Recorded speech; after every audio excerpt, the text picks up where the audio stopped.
मेरी किस्मत ऐसी थी कि जब पूरी दुनिया तबाही की कगार पर खड़ी थी, तब मैं एक घड़ी की वजह से मारा गया। कई साल पहले एक अजीब तूफान आया था। साइबर महाप्रलय। पूरी दुनिया के जानवर अचानक धातु के राक्षसों में बदल गए, और इंसानों ने खून की भारी कीमत चुकाने के बाद यह सीखा कि अगर खुद को किसी मशीन के साथ जोड़ लो तो तुम मेका वॉरियर बन सकते हो। किसी ने टैंक के साथ जोड़ा, किसी ने लड़ाकू विमान के साथ। जो जितनी कीमती मशीन, उतना शक्तिशाली योद्धा। लेकिन मैं, लिन चेन, अरबपति होने के बावजूद अपनी पसंदीदा रोलेक्स घड़ी को जागृत कर बैठा। नतीजा, एक विशाल अग्नि अजगर ने एक फूंक मारी और बस मैं राख। जब आंख खुली तो मैं साइबर तूफान से ठीक एक हफ्ते पहले वापस आ गया था। मैंने लंबी सांस ली। इस बार कोई घड़ी नहीं, इस बार असली हथियार चाहिए। कंपनी बेचो, सारी घड़ियां बेचो, सब कुछ बेचो। चेन रो मेरा चेहरा देखकर उलझन में पड़ गई। यार लिन चेन, तुम पागल हो गए हो? पूरी दौलत क्यों बेच रहे हो? मैंने बस मुस्कुराते हुए उसकी तरफ रोल्स रॉयस की चाबी बढ़ा दी। यह गाड़ी तुम्हारी।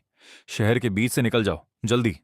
वह कुछ समझी नहीं, लेकिन जब साइबर तूफान आएगा, यह गाड़ी उसकी जान बचाएगी।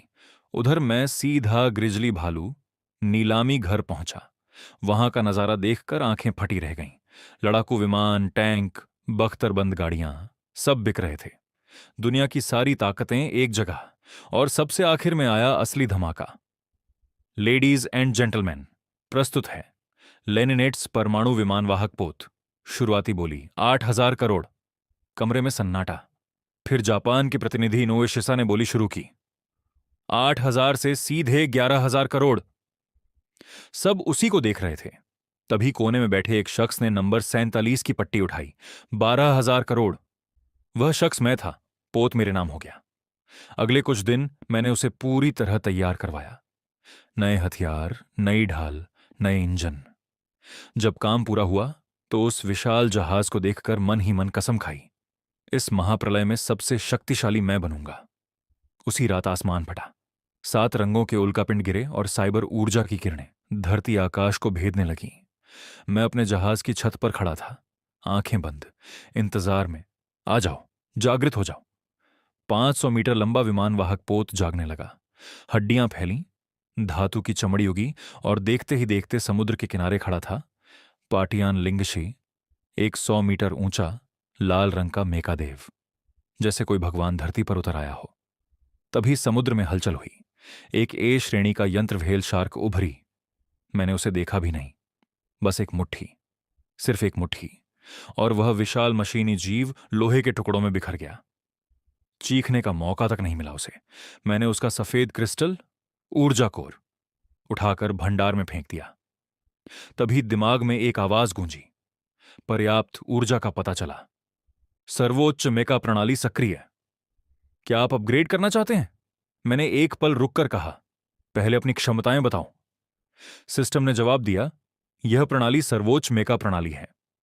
क्षमता 1, ऊर्जा कोर मिलने पर 1% संभावना से अनोखी शक्ति मिलेगी।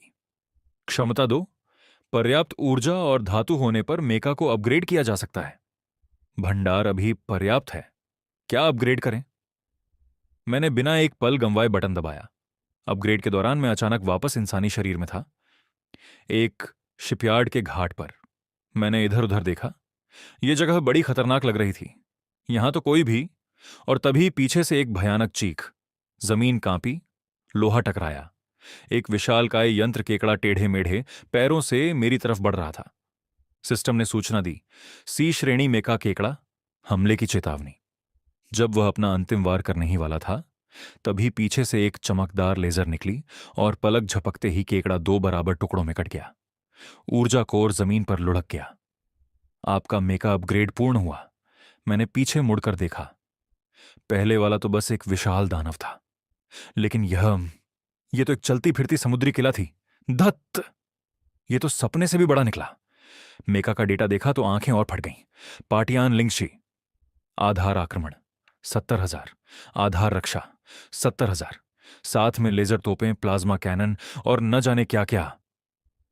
तभी सिस्टम बोला, मालिक, अपग्रेड के बाद मेका प्लेटफॉर्म में 3 नए मेका जुड़े हैं। छठी पीढ़ी का लड़ाकू विमान साइबर मेका, परमाणु पनडुब्बी साइबर मेका और चौथी पीढ़ी का मुख्य युद्धक टैंक साइबर मेका। मैं हंस पड़ा।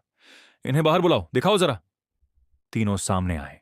एक दबंग टैंक, एक खामोश पनडुब्बी, एक तेज रफ्तार लड़ाकू विमान, तीनों पूरी तरह मेका में बदले हुए। मैंने आदेश दिया, जाओ पास के यंत्र जीव ढूंढो, अपनी ताकत दिखाओ। लड़ाकू विमान मेका सबसे पहले निकला। उसे 3C श्रेणी के पंख वाले यंत्र अजगर मिले। दोनों हाथों में लेजर ब्लेड निकाले। पहले अजगर को 2 कटों में खत्म किया, फिर हाथ की ब्लेड अचानक 15 मीटर तक फैली और दूसरे अजगर को कमर से काट दिया। तीसरे ने भागने की कोशिश की। विमान के पंख अलग हुए, 6 तैरती हुई तोपों में बदले और उसे वहीं ढेर कर दिया। इसका नाम रखता हूं शेनिंग नंबर 1, यानी दिव्य बाज। टैंक मेका को C श्रेणी के यंत्र भेड़िए मिले, पूरा झुंड। उसने सीधे भारी आग मोड़ खोल दिया। पीठ की मैग्नेटिक रेलगन और सीने की टंगस्टन मिसाइलें एक साथ गरजीं, पूरा झुंड छलनी। कुछ भेड़िए नजदीक आ गए, लेकिन टैंक मेका की नजदीकी लड़ाई की ताकत भी कमाल की थी। नाम रखा तियानक्वी नंबर 1, यानी आकाशीय आरंभ। पनडुब्बी मेका ने अपनी ध्वनि तरंगों से पास के दुश्मनों का पता लगाया। एक B श्रेणी का यंत्र मगरमच्छ मिला, टारपीडो दागा।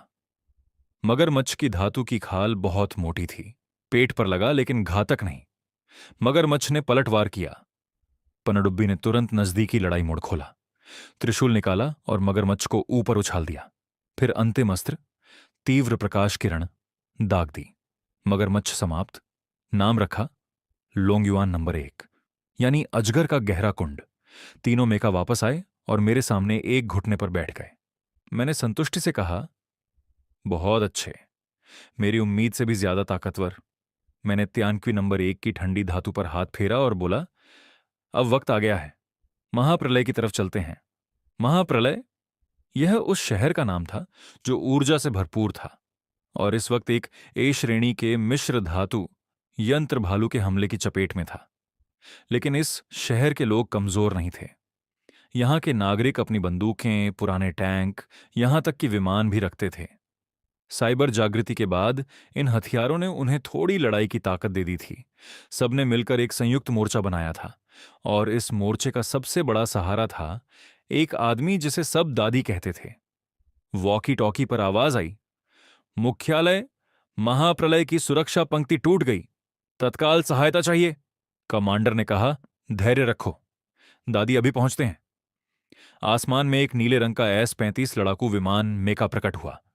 चांदनी उस पर पड़ रही थी, हाथ में एक विशाल मिश्र धातु की तलवार। यही था वेलान नंबर 1, महाप्रलय की सबसे बड़ी ताकत। सामने था वह A श्रेणी का मिश्र धातु भालू, 10 मीटर ऊंचा। उसके पीछे था ध्रुवीय समुद्री घोड़ों का झुंड। धातु के दांत चमका रहे थे, आंखें लाल। भालू की दहाड़ गूंजी। वेलान नंबर 1 झपटा, तलवार से भालू पर वार, लेकिन यह लड़ाई इतनी तीव्र थी कि ज्यादा देर टिकना मुश्किल था। भालू ने एक झटके में वेलान को सैकड़ों मीटर दूर फेंक दिया। वह दीवार से जा टकराया। भालू धीरे धीरे आगे बढ़ा। वेलान की ऊर्जा लगभग खत्म हो चुकी थी। तभी भालू बोला, इंसान, तुम्हारा लड़ने का तरीका मुझे पसंद आया। अगर अब विरोध बंद करो तो मैं तुम्हें जीवित छोड़ दूंगा। दादी चौंक गए। यह भालू बोल रहा है। साइबर जागृति के बाद यंत्र जीवों में इतनी चेतना आ गई थी, और यह भालू, इसकी ताकत तो S श्रेणी के करीब थी। लेकिन दादी ने लड़ना नहीं छोड़ा। तभी आसमान से 3 परछाइयां गिरीं, बिजली की रफ्तार से। किसी को कुछ समझ आए इससे पहले ही तियानक्वी नंबर 1 ने एक मुट्ठी से उस विशाल मिश्र धातु भालू को सैकड़ों मीटर दूर उड़ा दिया। एक ही मुट्ठी में। शेनिंग नंबर 1 आसमान में चढ़ा और ऊर्जा मिसाइलों की बारिश कर दी। ध्रुवीय समुद्री घोड़ों का झुंड उस बमबारी में राख हो गया। लोंगयुआन नंबर 1 ने सारे ऊर्जा कोर इकट्ठे किए। दादी ने मेका से बाहर कदम रखा। गंभीर चोटें थीं। साथ ही सैनिक दौड़कर आए। दोनों ने ऊपर देखा। वे 3 मीटर ऊंचे मेका आग की रोशनी में धीरे धीरे दूर जा रहे थे। बस 3 नीली परछाइयां बची थीं। सैनिक थरथराते हुए बोला, दादी, ये तीनों आखिर कौन थे? उधर समुद्र में पाटियान लिंगशी विमानवाहक पोत की शक्ल में खड़ा था। चारों तरफ यंत्र समुद्री क्रेनें लगी थीं जो समुद्र की गहराई से मेका के टुकड़े और ऊर्जा कोर उठा रही थीं। मैं ड्राइविंग केबिन की खिड़की के पास खड़ा था। 24 घंटे में बी श्रेणी के 30 मेका और सी श्रेणी के 100 मेका तैयार हो जाएंगे, लेकिन ए श्रेणी का कोई नहीं। मैंने थोड़ा अफसोस जताया। तभी तीनों मेका वापस आए और साथ लाए उस मिश्र धातु भालू का अवशेष। सिस्टम ने घोषणा की, ए श्रेणी का साइबर भालू ऊर्जा कोर प्राप्त हुआ। सी श्रेणी के साइबर समुद्री घोड़े 70 कोर प्राप्त। मैंने सोचा, साइबर विकिरण से समुद्री जीव अपनी सीमाएं तोड़कर इंसानी शहरों पर हमला कर रहे हैं। यह सिलसिला बढ़ता ही जाएगा। शाम को जब ए श्रेणी का मिश्र धातु भालू मेका निर्माण कक्ष में पुनर्जागृत हुआ तो उसने खुद कहा, नमस्ते मेरे मालिक। मैं एक पल के लिए रुक गया। इसमें पहले से ही इतनी चेतना थी? मैंने सिस्टम से पूछा, क्या मैं इसकी सेटिंग बदल सकता हूं? अभी यह केवल मूल भाषा जानता है, भावनाएं और व्यक्तित्व अभी तय नहीं है। मैंने डेटा पैनल खोला, व्यक्तित्व चुना, जंगली और स्थिर। भावना निर्दयी, विशेष गुण विद्युत शक्ति। नाम रखा लेटिंग लॉर्ड, यानी गर्जनशील बिजली का स्वामी। लेटिंग लॉर्ड आदेश की प्रतीक्षा में। मैं खुश होकर बोला, बिल्कुल किसी गेम में किरदार बनाने जैसा मजा है। अब कुछ बड़ा करने का वक्त था। विश्व साइबर संघ के मुख्यालय में बरलेव उपग्रह चित्र दिखा रहा था। एक विशाल मेका विमान वाहक पोत। सब हैरान थे। क्या सच में कोई इतने बड़े पोत को जागृत कर सकता है? दोस्त है या दुश्मन? उधर मैं आराम से सोफे पर लेटा साइबर खबरें देख रहा था। सिस्टम ने बताया, लेटिंग लॉर्ड तैयार है। मैंने फुजियामा पर्वत का नक्शा खोला। मैंने आदेश दिया, ज्वालामुखी पर हमला करो। इतना बड़ा धमाका करो कि दुनिया देखे। लेटिंग लॉर्ड ने दोनों भुजाएं ऊपर उठाईं। आसमान में बादल जमा हुए और बैंगनी भंवर बनी। 3 सुनहरी बिजलियां गिरीं। दोनों भुजाओं ने उन्हें सोख लिया। फिर एक दबी हुई विद्युत गेंद बनाई और ज्वालामुखी के मुंह पर दाग दी। हजारों साल की बर्फ पल में भाप बन गई। पत्थर पिघलकर कांच बन गए। दाहिने हाथ में और ऊर्जा भरी एक और मुक्का। पहाड़ कांपा, दरारें फैलीं। फिर लेटिंग लॉर्ड ने छलांग लगाई। दोनों मुट्ठियां एक साथ जमीन पर मारी। ज्वालामुखी की सतह टूट गई। लावा फूट पड़ा। मैं संतुष्ट था। अब आएगा असली मजा। जापानी कमांड सेंटर में उच्चतम अलार्म बज उठा। फुजियामा जल्द ढह सकता है, पूरा द्वीप लावे में डूब सकता है और ज्वालामुखी पर एक एस श्रेणी का मिश्र धातु जीव। तभी लावे की गहराई से गड़गड़ाहट आई। एक लावा की धारा सैकड़ों मीटर ऊपर उठी और उसमें से निकला 300 मीटर ऊंचा एक पिघला हुआ राक्षस। पूरे शरीर पर तरल धातु और लावे का मिश्रण बह रहा था। एस+ श्रेणी लावा यंत्र राक्षस। आधार रक्षा 50,000। आधार आक्रमण 1,00,000। उसने आकाश की तरफ मुंह खोला और ऐसी दहाड़ लगाई जो कानों को बहरा कर दे। लावा राक्षस ने हाथ उठाया और लेटिंग लॉर्ड पर मारा। जमीन में सैकड़ों मीटर गहरा गड्ढा। लेटिंग लॉर्ड ने हाथों में बिजली की 2 धाराएं बनाईं और लावा राक्षस पर चलाईं। चिंगारियां उड़ीं, लेकिन राक्षस को खरोंच भी नहीं। राक्षस और भड़का। उसने लावे की एक किरण दागी। लेटिंग लॉर्ड बचा, नजदीक आया, लेकिन राक्षस ने उसे फिर उड़ा दिया। लेटिंग लॉर्ड उठा। शरीर पर बिजली के निशान फैल गए। भुजा तोप में बदली। आकाश बिजली कड़क। बैंगनी नीली शक्ति की लहर निकली। राक्षस लड़खड़ाया। फिर भी उसने एक थप्पड़ में लेटिंग लॉर्ड को उड़ा दिया। ऊर्जा खत्म। लेटिंग लॉर्ड ने युद्ध करने की क्षमता खो दी। लावा राक्षस आगे बढ़ा, चीन की तरफ। पूरी दुनिया के लाइव प्रसारण में यही दिख रहा था। इंटरनेट पर टिप्पणियां आ रही थीं, यह तो बहुत भयानक है, चीन गया काम से। लेकिन मैं पहले ही पूरी रफ्तार से युद्ध क्षेत्र की तरफ जा रहा था। चीनी धरती पर लोंग दस्ता हजारों साइबर मेका के साथ रक्षा पंक्ति बना चुका था। टैंक मेका, कार मेका, सब कतार में। लोंग के हाथ में मिश्र धातु की लंबी तलवार थी। लोंग ने हमले का बिगुल बजाया। वे झपटे, तलवारें चलाईं, लेकिन लावा राक्षस की रक्षा इतनी अभेद्य थी, कुछ नहीं हुआ। पास का एक कार मेका पल में पिघल गया। तभी शेनिंग नंबर 1 भी युद्ध क्षेत्र में आ पहुंचा। उसने मिसाइलों की बारिश कर दी, लेकिन वे राक्षस तक पहुंचने से पहले ही गर्मी से फट गईं। त्यानक्वी नंबर 1 ने अपना हीरे की नोक वाला ड्रिल अटैक चलाया, वह भी बेकार। लोंग ने मौका देखा और बर्फ गोले दागे। लावा राक्षस की गति धीमी पड़ी। सभी सुनो, बर्फ गोलों से पूरी ताकत से हमला करो। बर्फ गोलों की बाढ़ आ गई। समुद्र की सतह पर बर्फ जम गई, धुआं छंटा। लावा राक्षस पूरी तरह जम गया था। शेनिंग नंबर 1 ने गणना की, कमजोरी आंखें हैं। त्यानक्वी नंबर 1 सीधे आंखों की तरफ झपटा, लेकिन राक्षस ने बर्फ की कैद तोड़ दी। राक्षस ने भड़क कर त्यानक्वी को पकड़ा और मसलने की कोशिश की।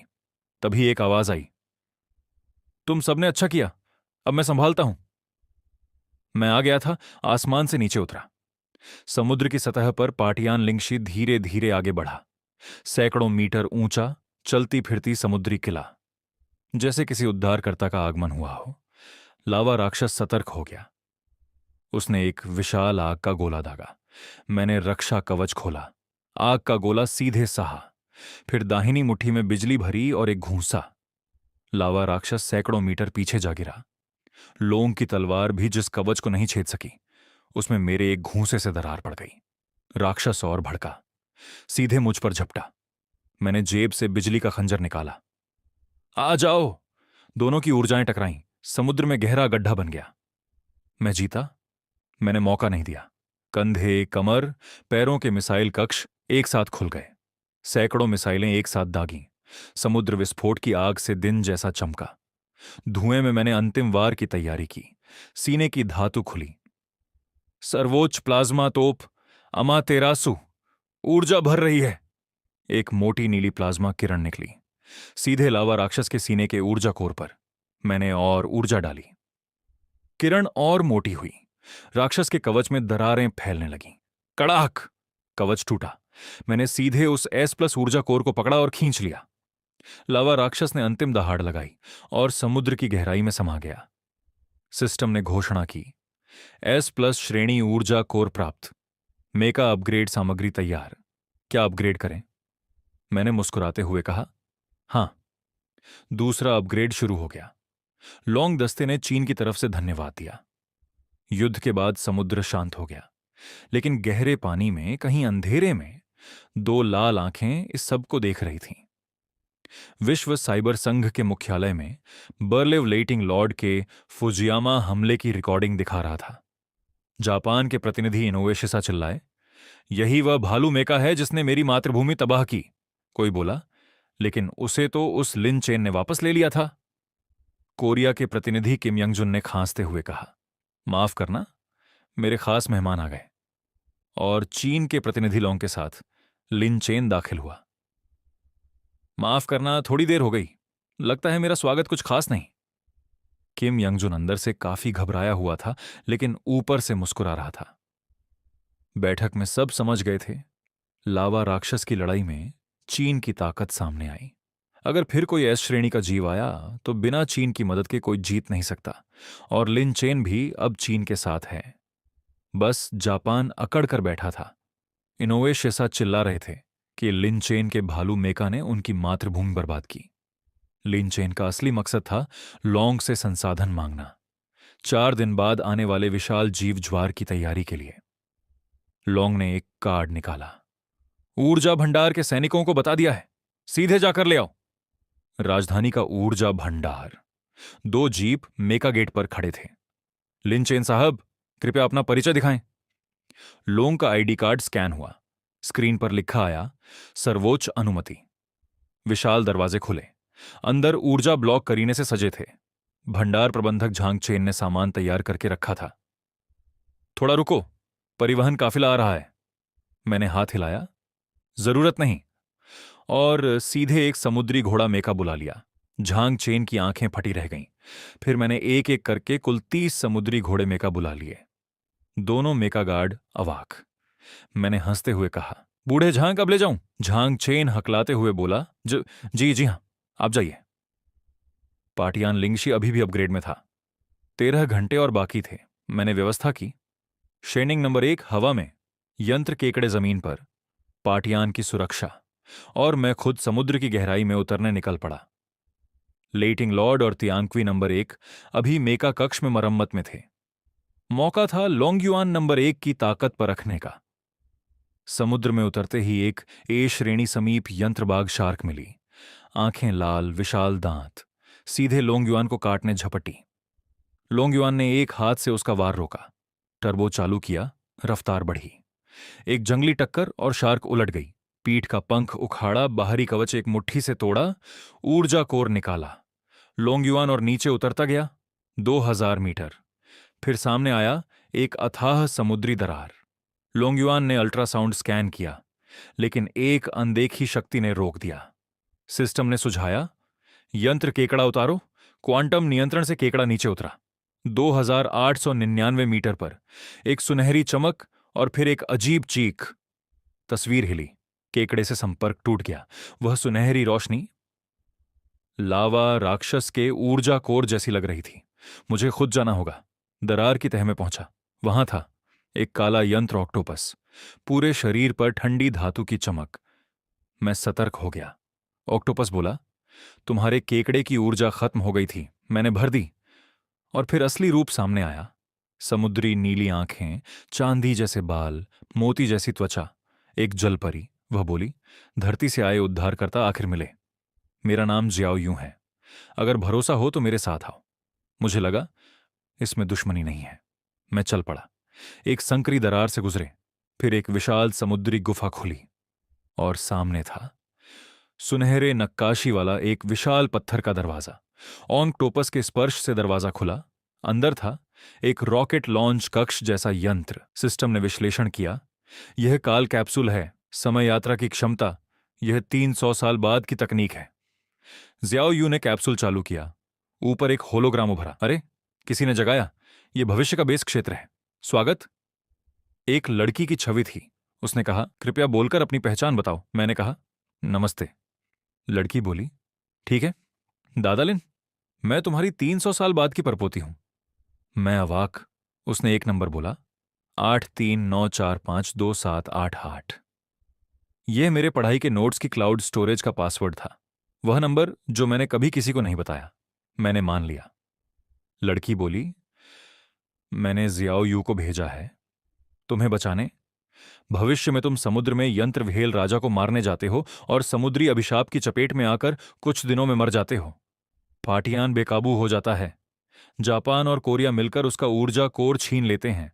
फिर यंत्र ज्वार आता है। इंसान हार जाते हैं। 6 महीने बाद अमेरिका अपने कृत्रिम साइबर योद्धाओं से पूरे चीन पर कब्जा कर लेता है। वह रुकी। दादा, यह लो, एक प्राचीन जीव का एस श्रेणी ऊर्जा कोर। और इस कैप्सूल में एक नैनो युद्ध कवच है जो चोट लगते ही तुम्हें ठीक कर देगा। वक्त कम है, पर दादा, चीन को बचाना है, उसे नष्ट मत होने देना। होलोग्राम धीरे धीरे मिट गया। मैं चुप खड़ा रहा, फिर मन ही मन बोला, धत्त, इतनी बड़ी जिम्मेदारी, लेकिन कसम खाई, चीन को नहीं डूबने दूंगा। लोंगयुआन चालू हुआ और वापसी की तरफ मुड़ा। जियाओ यू ने हाथ हिलाया, लिन चेन जी, अगर खतरे में हो तो समुद्र की गहराई में आ जाना। उधर एक बंगले में इनोue शिसा खिड़की से पाटियान को देख रहा था।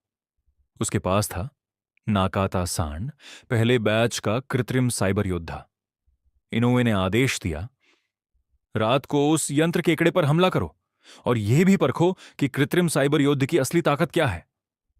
और उधर जमीन के 500 मीटर नीचे कोरिया में एक विशालकाय मेका धीरे धीरे जाग रहा था। समाप्त।